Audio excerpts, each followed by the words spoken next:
Hello students. तो fifth class के लिए आज का हमारा टॉपिक है शब्द रचना। तो सबसे पहले हम देखते हैं शब्द क्या होता है। वर्णों के सार्थक मेल से शब्द बनते हैं, यानी कि वर्ण वो सबसे छोटी इकाई होती है जिसके हम और टुकड़े नहीं कर सकते। तो उनके सार्थक और क्रमबद्ध मेल से शब्द बनते हैं। जैसे एक वर्ड है स, र, ज।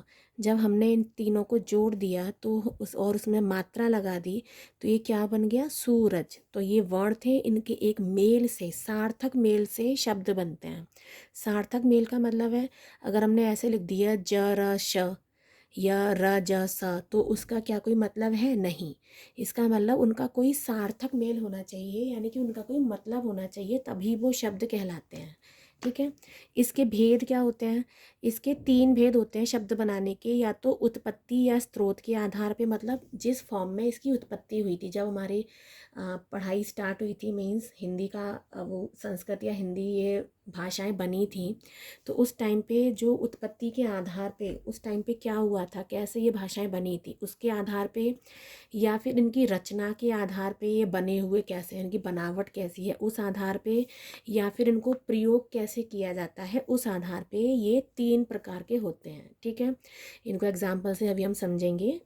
तो नंबर 1 है उत्पत्ति या स्रोत के आधार पे, मतलब ये जिस हिसाब से आए थे अस्तित्व में, उस हिसाब से कितने टाइप के होते हैं।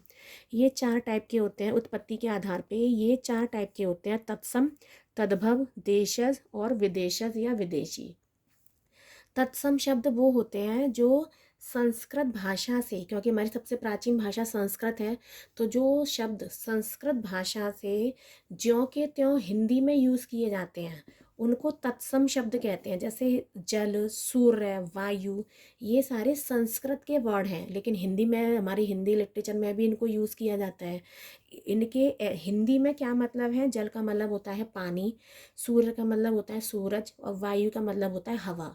तो पानी, सूरज और हवा, ये तो हिंदी के वर्ड हैं, लेकिन जल, सूर्य और वायु ये संस्कृत के वर्ड हैं, जिनका हम हिंदी में भी यूज़ एज इट इज़ करते हैं। हमने उनका कोई रूप परिवर्तन नहीं किया है, हम इनको एज इट इज़ भी यूज़ करते हैं।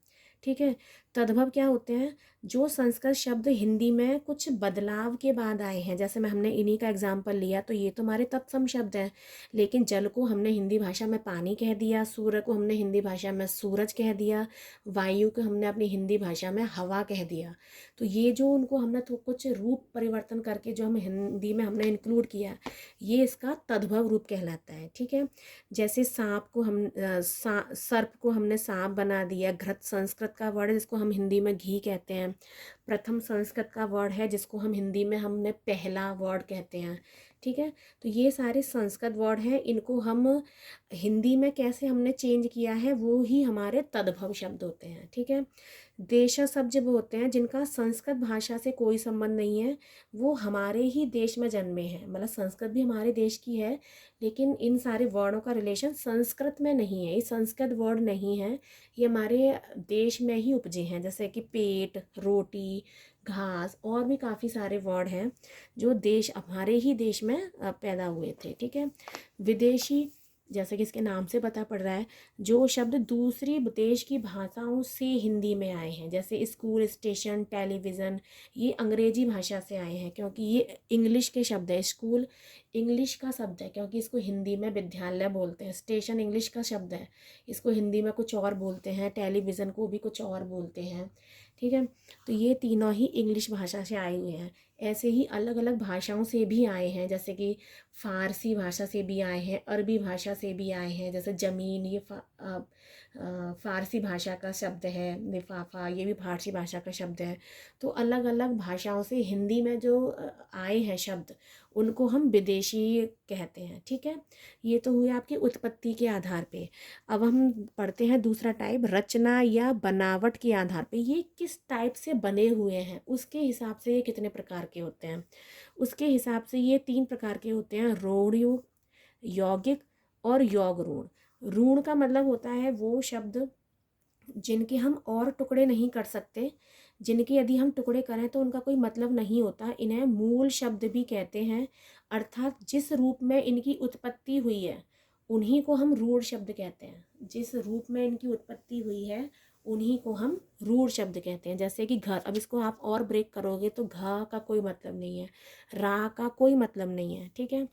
घर, अब ये इसी रूप में इनकी उत्पत्ति हुई है, ऐसा नहीं कि ये किसी और रूप में हुए थे फिर हमने इनको थोड़ा सा चेंज करके कुछ और बना लिया, ऐसा नहीं हुआ है। ये घर शब्द ये ऋण शब्द है, ये इसी तरीके से उत्पन्न हुआ था, ठीक है। पशु, दूध और भी काफ़ी सारे वर्ड हैं। यौगिक शब्द क्या होते हैं? जो शब्द दो या दो से अधिक शब्दों के योग से बनते हैं उन्हें यौगिक शब्द कहते हैं। जैसे देखिए, दो शब्द पाठ और शाला, चिड़िया और घर, इससे क्या बन गया? पाठ प्लस शाला से बन गया पाठशाला, जिसका मतलब होता है आपका स्कूल, ठीक है, क्लास। चिड़िया प्लस घर, चिड़िया का भी एक मतलब है, घर का भी एक मतलब है, और इन हमने जोड़ दिया तो चिड़िया घर बन गया, चिड़िया का रहने का घर, ठीक है। तो ये हमारे दो शब्दों से या दो से अधिक शब्दों से मिलने वाले वर्ड यौगिक, यौगिक का मतलब होता है जोड़ना, उनसे बने हुए। एक है आपका योग ऋण शब्द, ये भी ऐसे शब्द होते हैं जो दो या दो से अधिक शब्दों से तो ये भी बनते हैं, पर इनका एक अलग ही सेंस निकलता है, मतलब इनका थोड़ा सा डिफरेंट होता है। जैसे अब देखिए, हिम प्लस आलय, अब हिम का मतलब होता है बर्फ और आलय का मतलब होता है घर। तो हिमालय का मतलब कोई बर्फ का घर तो है नहीं, हिमालय का मतलब कोई बर्फ का घर को हम हिमालय थोड़ी ना बोलते हैं, हम पर्वत का नाम है हिमालय। तो हिमालय एक पर्वत का नाम है, हिम के घर को हम हिमालय नहीं कहते, वो एक पर्वत श्रृंखला है, उसको हिमालय कहते हैं। तो इसमें भी दो वर्ड, जैसे यौगिक शब्द में दो वर्ड मिलते हैं, ऐसे ही योग रूढ़ में भी दो शब्द मिलते हैं जिनका अलग अलग मतलब होता है। लेकिन जो नया वर्ड मिलता है, बनता है उन दोनों के योग से, जो नया वर्ड बन रहा है उसका थोड़ा सा डिफरेंट सेंस होता है। जैसे कि एक और इसका एग्जांपल है दशानन, दश का मतलब होता है 10 और आनन का मतलब होता है सर, 10 सर वाला। तो लेकिन हम दशानन किसको बोलते हैं? रावण को, ठीक है ना। तो 10 सर वाले को क्या बोलते हैं? रावण बोलते हैं। कोई 10 सर वाले को कुछ ऐसा सेंस नहीं आ रहा, उसका थोड़ा डिफरेंट सेंस आ रहा है, रावण, ठीक है। ऐसे चतुर्भुज, तो चतुर मीन्स चार और भुज माने हाथ, तो चार हाथ वाला। लेकिन उसका अर्थ, चतुर्भुज का अर्थ क्या निकलता है? हम किसको यूज़ करते हैं चतुर्भुज के लिए? भगवान विष्णु को इमेज हमारे आँखों के सामने आती है, दिमाग में आती है हमारे भगवान विष्णु की इमेज। ऐसे ही नीलकंठ, नील मीन्स नीला, कंठ मीन्स गला, जिसका नीला गला हो। तो क्या नीलकंठ का मतलब ये है जिसका नीला गला हो? नहीं। क्या इमेज हमारे माइंड में आ रही है? शंकर जी की। तो जहाँ पे सेंस थोड़ा सा हट के निकलता है, दिमाग में कुछ और ही चीज़ निकल के आती है, कोई और ही इमेज फॉर्म होती है, तो उनको हम योग रूढ़ शब्द कहते हैं, ठीक है। अब नंबर 3 है हमारा प्रयोग या व्याकरण के आधार पर। इसका क्या मतलब है? ये प्रयोग कैसे करते हैं उसके हिसाब से ये दो तरह के होते हैं, विकारी और अविकारी। विकारी शब्द वो होते हैं जिन शब्दों का रूप लिंग वचन काल के अनुसार बदल जाता है, तो वो तो होते हैं विकारी। और अविकारी होते हैं जिन शब्दों में काल वचन लिंग के आधार पर कोई परिवर्तन नहीं होता, वो होते हैं आपके अविकारी। विकारी का देख लेते हैं पहले। अब देखिए, जिनका लिंग वचन काल के अनुसार रूप चेंज हो जाए वो विकारी होते हैं। जैसे अगर हमने वचन चेंज किया तो लड़का शब्द क्या बन गया? लड़के। गोरा शब्द क्या बन गया? गोरे। जाता है क्या बन गया? जाते हैं। वह का क्या बन गया? वे। यानी कि ये वो शब्द हैं जिनमें लिंग वचन या काल के अनुसार हम इनका रूप बदल सकते हैं, तो इनको हम कहते हैं विकारी। और जिनमें इन सब चीज़ों का कोई फ़र्क नहीं पड़ता वो होते हैं अविकारी। तो इसकी आप मेरी अविकारी शब्द से रिलेटेड मेरी एक वीडियो है, मेरी प्लेलिस्ट में जाके आप चेक कर सकते हैं, वहाँ पे मैंने डिटेल में समझाया है कि अविकारी शब्द क्या होते हैं, ठीक है। तो वहाँ पे जाके आप इसको देख सकते हैं। लेकिन अभी यहाँ पे थोड़ा सा हम समझ लेते हैं। जिन शब्दों में काल वचन लिंग के आधार पर कोई परिवर्तन नहीं होता, जैसे वह धीरे धीरे आया, वह धीरे धीरे आई। तो अब हमने यहाँ पे लड़के का सेंस आ रहा है, यहाँ पे किसी लड़की का सेंस आ रहा है, लेकिन धीरे धीरे में कोई चेंज नहीं है। आया का आई हो गया, लेकिन धीरे धीरे शब्द यहाँ पे अविकारी माने जाएंगे, क्योंकि इसमें लिंग का चेंज होने पे, यानी कि एक पुल्लिंग था एक स्त्रीलिंग था, लिंग का चेंज होने पे कोई चेंज नहीं आया। इसका मतलब यहाँ पे तो धीरे धीरे वर्ड है वो अविकारी शब्द है, ठीक है। अविकारी शब्द 4 टाइप के होते हैं। क्रिया विशेषण, जो कि जिसको हम एडवर्ब बोलते हैं इंग्लिश में। संबंध बोधक, जिसे हम प्रपोजिशन बोलते हैं। समुच्चय बोधक जिसको हम कंजक्शन बोलते हैं, और विस्मय बोधक जिसको हम इंटरजेक्शन बोलते हैं। ये चारों टाइप के वर्ड अविकारी शब्द के अंदर आते हैं। जैसे कि क्रिया विशेष में धीरे से, चुपके चुपके, उसके ऊपर, उसके नीचे, ये प्रपोजिशन के हो गए। समुच्चय बोधक में हम और या तथा का यूज़ करते हैं। विस्मय बोधक में हम काश, उफ ऐसे वर्ड का यूज़ करते हैं। तो आपको ये चीज़ तभी समझ में आएगी जब आप मेरी प्रीवियस वीडियो देखेंगे। मैंने अविकारी को बहुत अच्छे से एक्सप्लेन किया है, पूरा लॉन्ग वीडियो है, उसमें मैंने पूरा डिस्क्राइब किया है। उसमें आप जाके देख सकते हैं। आई होप आपको समझ में आया होगा। तो चलिए अब इससे रिलेटेड हम एक वर्कशीट कर लेते हैं ताकि आपको और भी क्लियर हो जाए। आप इसका स्क्रीनशॉट ले लीजिए और फिर आप इसको सॉल्व करके देखिए, फिर हम देखते हैं क्या आंसर होते हैं। आप अपना चेक कीजिएगा, ठीक है। तो चलिए, निम्न शब्दों के तद्भव रूप लिखिए। अब तद्भव रूप जैसे कि हमने अभी पढ़ा था, तद्भव रूप वो होते हैं जो संस्कृत के हैं लेकिन जब वो हिंदी में आए हैं तो उनका रूप परिवर्तन हो गया है, ठीक है। जैसे सूर्य को हम हिंदी में सूरज कहते हैं, तो ये इसका तद्भव रूप है। घोटक को हम हिंदी में घोड़ा कहते हैं, तो ये इसका तद्भव रूप है। प्रथम का तद्भव रूप है पहला। घृत का हिंदी रूप है घी। वर्षा का हिंदी रूप है बरसात। दंत का हिंदी रूप है दांत। ग्राम का हिंदी रूप है गांव। ग्रह का है घर और जिह्वा का है जीभ। तो ये हमारे तद्भव रूप हैं और ये हमारे तत्सम रूप थे, ठीक है। ऐसे ही अब इन शब्दों के तत्सम रूप लिखिए, यानी कि इनके संस्कृत वाले रूप लिखिए। तो चांद को हम बोलते हैं चंद्रमा या चंद्र। पाँच को हम बोलते हैं पंच। हाथ को हम बोलते हैं संस्कृत में हस्त। सांप को हम संस्कृत में बोलते हैं सर्प। कान को हम संस्कृत में बोलते हैं कांड। दांत का हो जाता है दंत।